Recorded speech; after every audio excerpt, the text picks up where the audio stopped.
In today's video, I'm going to teach you how to change cell color automatically based on value in Microsoft Excel. By the end, your spreadsheet will highlight important numbers for you without any manual formatting. First, start by selecting the cells you want Excel to monitor. Click and drag to highlight the range that contains the values you want to color based on their size.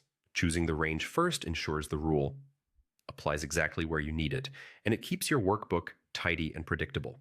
With the cells selected, go to the Home tab and click Conditional Formatting. This is the tool that tells Excel to format cells automatically when certain conditions are met. From the menu, choose New Rule. In the New Formatting Rule window, select the option called Format Only Cells That Contain.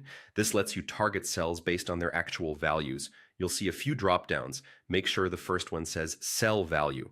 In the second drop-down, choose Greater Than or Equal To. This sets the rule to catch any number that meets or exceeds a threshold. In the box to the right, type the number you want to use as your cutoff. Let's use 50 for this example. If you already have a cell on your sheet that stores the threshold you want to compare against, you can click the small selector icon, click that cell to reference it, and press Enter. Using a cell reference keeps things flexible because you can change the threshold later without editing the rule. Next, click the Format button to choose how those qualifying cells should look.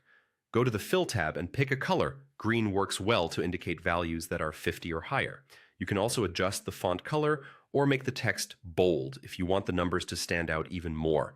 When you're happy with the preview, click OK to close the format window. Finally, click OK again to create the rule. Right away, you'll see that any cell in your selected range with a value of 50 or more turns green. Anything below remains unchanged. That's the automatic formatting at work, and it will update as you edit or add numbers. If you need to tweak the color or the threshold later, go back to conditional formatting, manage the rule, and adjust the settings. This approach is a simple, reliable way to make your data easier to scan and to draw attention to the values that matter most.